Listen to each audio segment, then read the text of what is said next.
understanding empathy and compassion.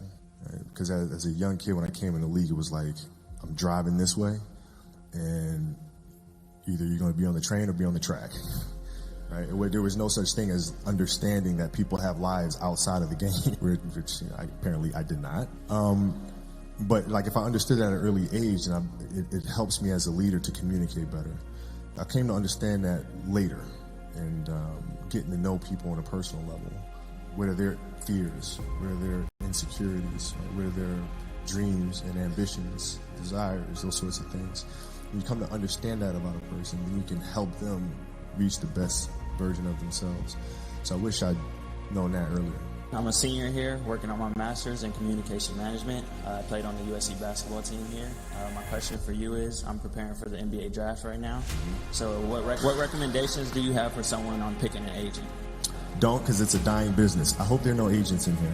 It's probably, no, I'm kidding. I was very fortunate because Rob was the kind of agent that worked in collaboration with his players. Right? So my advice to you is find an agent that's going to collaborate with you, not point you here, point you there, right? Or work behind the scenes in the shadows without you knowing what the hell's going on, right? An agent that's going to have you be a part of the meetings, right? Have you in that room, discuss with you, not just pop a contract in front of you, but actually walk you through clause by clause what it is that you're signing or getting into, and get your feedback on it. So if you can find an agent like that, man, you're doing well, man. Appreciate it. You got it, man. Good luck. Hi, my name's Waverly. I'm a senior majoring in international relations and global business. And I really enjoyed hearing about your different projects and new businesses.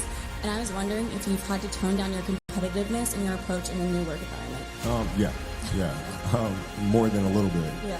No, well, like I said, basketball is different because it's such a direct competition.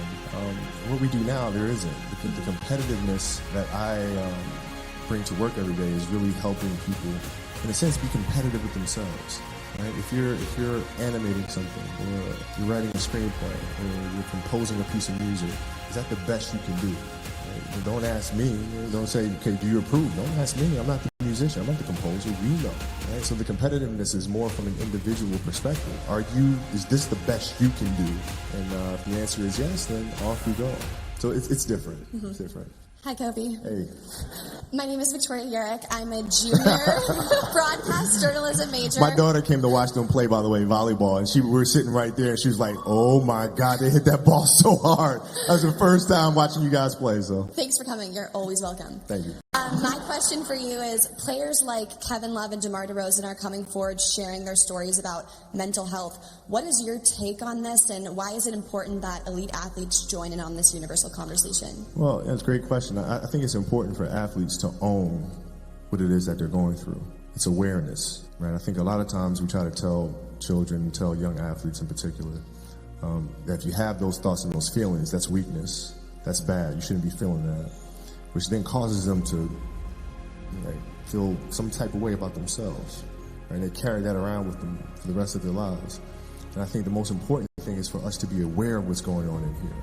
Not that it's bad, good, and different, but it's awareness. And once you're aware of it, then you can choose to walk hand in hand with it, or you can choose to fight it, but you're making that decision. If you just can constantly bury that in the distance, then it starts festering, and it comes up in different ways. It manifests itself in different ways. So I think it's unbelievable what DeMar and what Kevin are doing, and hope to see more of it. Hey, how you doing? Fantastic. I'm Satori. I'm a dance major here at USC. I'll be the first graduating class, and I'm a junior now. So, of course, I have to ask, a lot of times dancers and athletes find themselves at odds with each other, even though their crafts sort of demand the same thing from them. Sure. So I have to know, how do you see dance and other art forms and athletics in alignment with one another? Well, there was a year played Indiana Pacers in the finals. I rolled my ankle really bad. Jaden Rose stepped under me on purpose. He admits it now, finally. Rolled my ankle really, really bad. I came back, finished the series, but I couldn't touch a basketball until mid-September, which was driving me crazy because I couldn't train. But I looked at, this was like the 10th time I rolled my ankle in one season. So I'm looking at that and I'm saying, okay, I got to address that. And so being that I couldn't get on the basketball court, what I did was I took tap dancing lessons. No kidding. I took tap. And tap was like the best training for me in the world because it strengthened my feet. It changed my rhythm and my approach to the game. I was able to change speeds when I came back the following season. I think dancers put way more strain on their body than athletes do. And I think there's a lot that can be learned from that. My daughter took ballet for several years, and I would sit there in the class, right? And I didn't know what I was getting into, because I don't know anything about ballet, right? But I'm sitting there in the class, and I'm watching her, and I'm watching her get the first position, the second position. I'm learning the structure and the rules that go along with that. And as athletes, there's a lot to be learned from that. Because if you simply go out there and perform and play, yeah, you'll be great every now and then. But if you play with structure, if you understand the rules that come along with that, the discipline that comes along with that, then you reach another level. But you guys have my respect. If other people don't see that, they're idiots. That's on them. By the way, I was a horrible tap dancer, by the way. That Mamba mentality didn't translate to that shit. How's it going, Kobe? Good, man. How you doing? So my name is Malik. I'm a senior studying communication. I'll be earning my master's in communication management. I'm on the football team. So I was just wondering, what is the most important thing that I can take away from football that would translate into my life after sports? Well, I mean, it's different for everyone. I think for me, it was the discipline, the teamwork. I think teamwork's the most important thing, in the sense of, sports is a place where you can have so many different ethnicities, people from different religious beliefs, political beliefs, but you're all grounded with one focus of achieving one thing, right? So being able to put those things to the side to accomplish a goal. And that's one of the strongest lessons I think we should take from team sports. Captain Corbin Pierce. I'm a active duty reconnaissance Marine. All right. And also a father. So I have a last question. I have a family question for you. Off the court now, how do you inspire and foster that vision of greatness in a child? You talked a little bit about the stories you tell them. A mentality that's very different than what they see every day in social media and so on.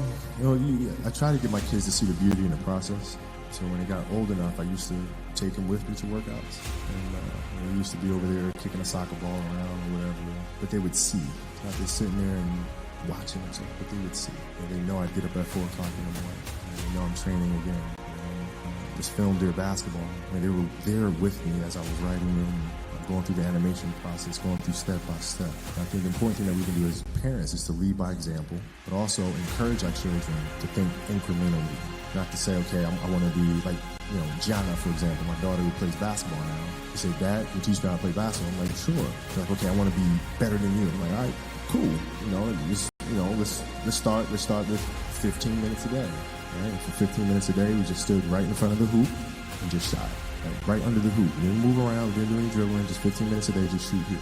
Right? And you do that for a month and a half. And then next month you step back. And next month you step back again. And you start working on dribbling. Right? So I think through actionable things is how we teach our children. Because you could sit there and tell them, they're not, we're kids, right?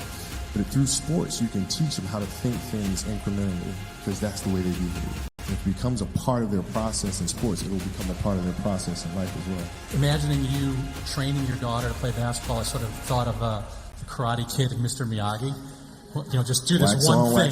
Just do this one thing for a month. So for a month, his daughter's just shooting like 3-foot bunnies from the front of the rim. That's it. It's been a great time. I told you. And speaking of Corbin's last question about parenting and Mamba mentality, I want you to share why we promised to get you out of here and what you have to do today. What's your other obligation? Oh, because I don't like being second in carpool line. No, I'm joking, but I'm really not. No, my schedule's always the same. I get up super early. I write, I work out, I take the kids to school, and I go to the office. We work more, and then every day I'm there in carpool to pick up my baby from school, and so I don't miss that.